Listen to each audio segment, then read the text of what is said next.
fakta atau proses yang terjadi sebenarnya di Papua Selatan khususnya itu seperti apa saat ini? Iya, saya setuju. Artinya kami setuju bahwa perubahan paradigma, cara melihat Papua, kemudian cara bekerja untuk mengelola Papua juga harus ada perubahan ataupun pergeseran. Kami melihat bahwa memang tidak mudah di dalam mengelola semua isu yang terjadi di Papua. Isu global, isu nasional, isu lokalitas sendiri.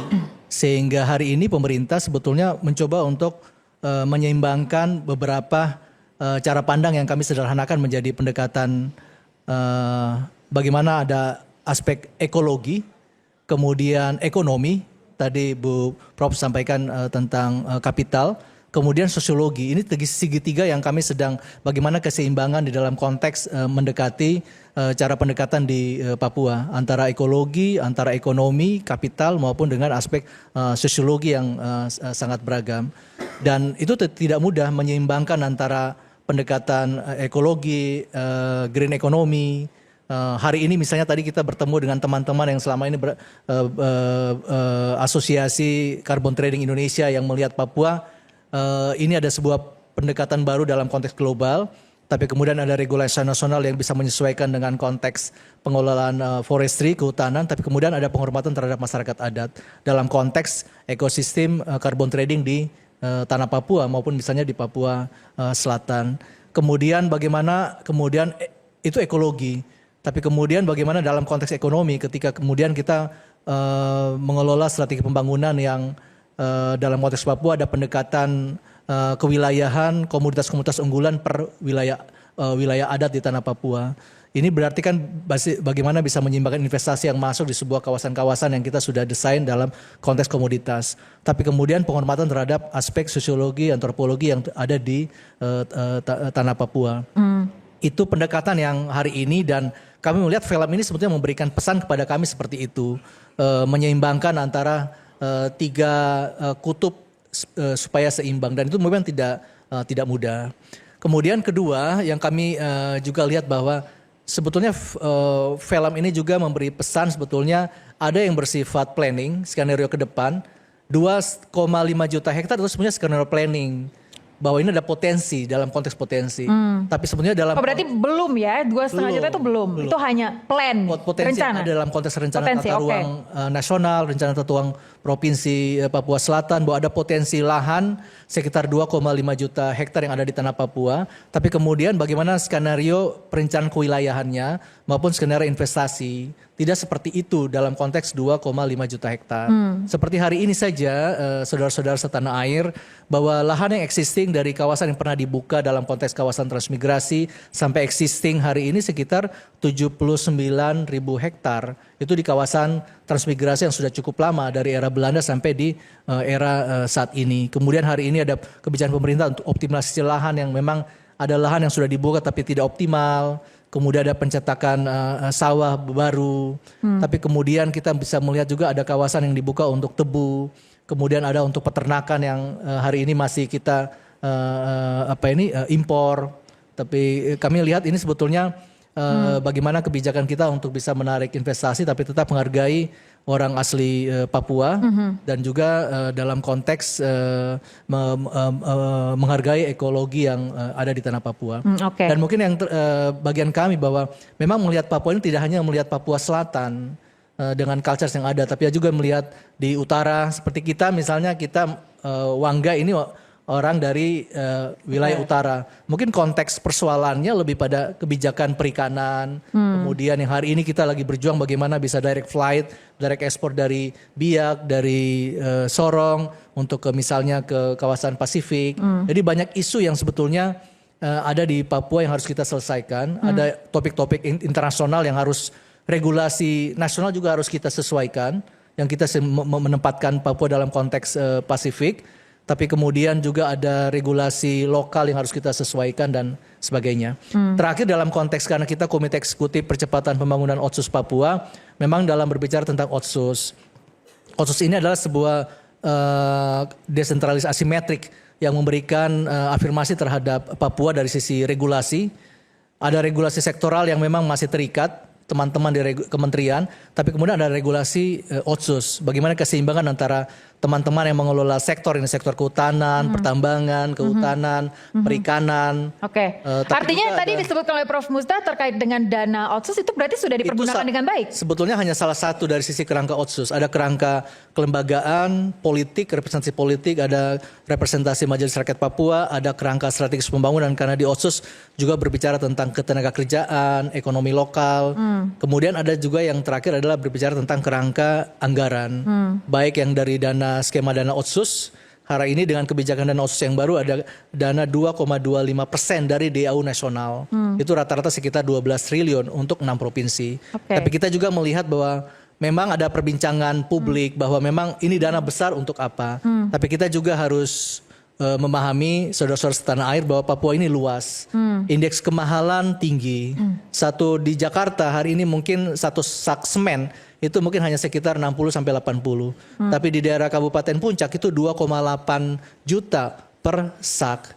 Kemarin kita di Wamena bisa sekitar hari ini 6 sampai 700 ribu ketika kenaikan aftur di Papua Pegunungan. Sehingga memang dana yang ada Otsus tapi juga kemudian tingkat kemahalan, distribusi logistik yang mahal sehingga seringkali biaya untuk bangun sekolah dengan 10 perak bisa bangun 3 kelas di sini, tapi di Papua dengan 10 perak bisa hanya mungkin 1 kelas saja. Jadi memang solusi itu sudah ditemukan mungkin untuk... Iya, ini sehingga kami sedang membahas dengan berbagai kementerian harus ada asimetrik fiskal untuk tanah Papua. Tapi kemudian juga dalam konteks dana bagi hasil yang sudah ada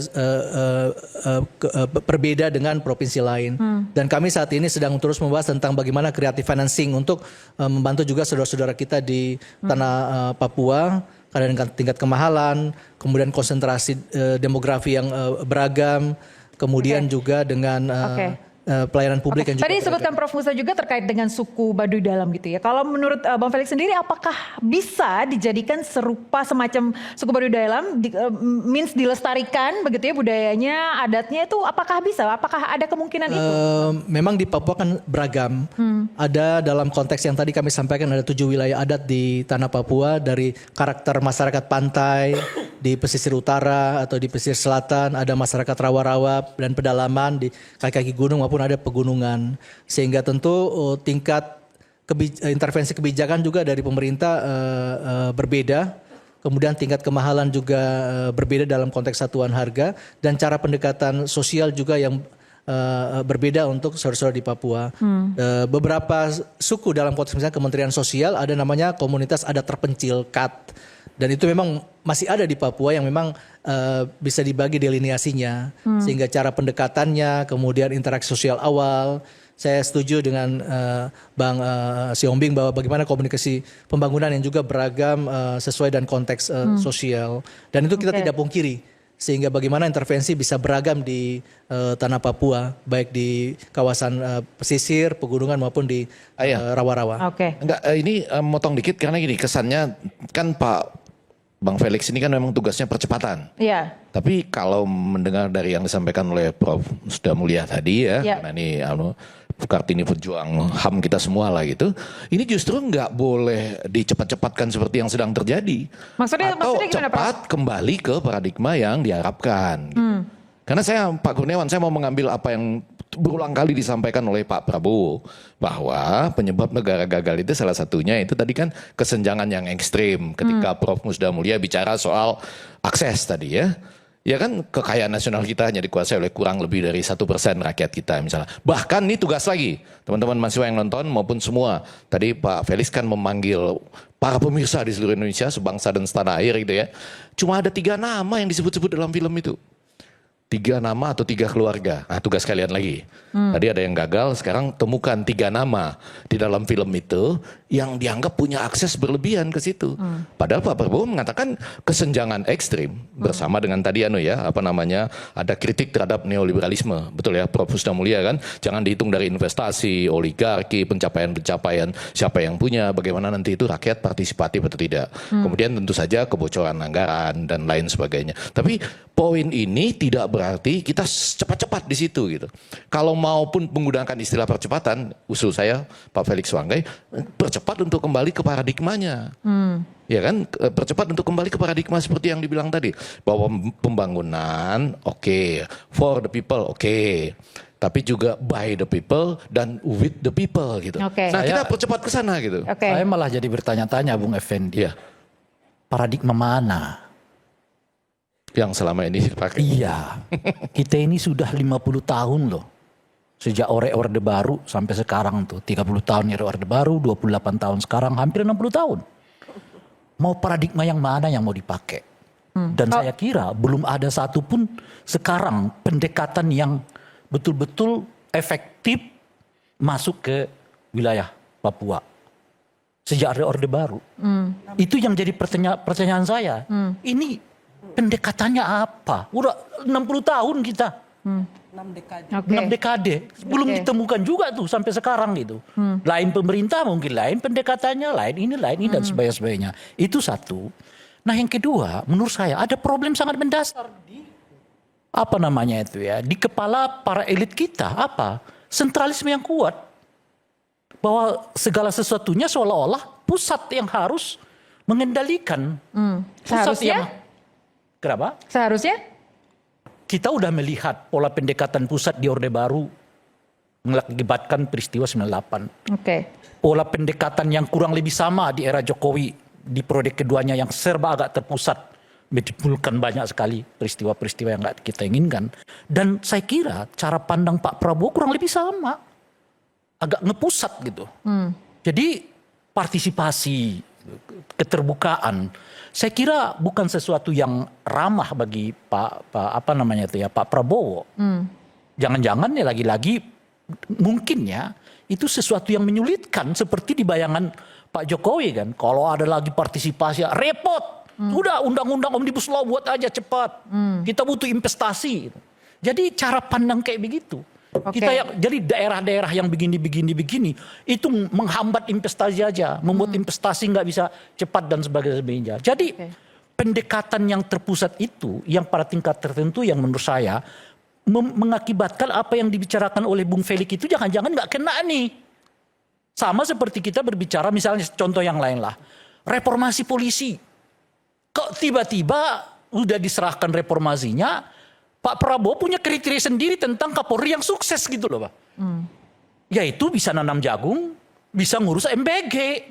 Kan repot kalau kita berbicara tentang reformasi polisi dengan cara pandang yang seperti itu gitu. Jadi yang saya mau katakan tuh ada masalah di situ. Baik. Saya mau dengar tanggapannya Bang Iwando terkait dengan sentralisasi itu tadi Bang, yang disampaikan oleh Bang Rey. Silakan Bang. Iya, tugasnya Bang Rey lagi dengan tim reformasi 98 kan sudah digelontorkan dan sudah berhasil kan. Jadi jangan cuma mengganti pemerintahan saat itu, tapi paling tidak menjaga alur reformasi supaya semua lembaga negara itu bisa bekerja sesuai tupoksinya masing-masing. Ya, jadi kalau kita mau pingin tentara di barat saja, benahi aturannya. Jangan dikomplain kerjaannya. Setuju, itulah kenapa Bung Iwan kita mengkritik dahulu revisi Undang-Undang TNI yang memperluas kewenangan TNI masuk ke ranah sipil. Dari yang 10 sekarang menjadi sekitar 16, saya lupa.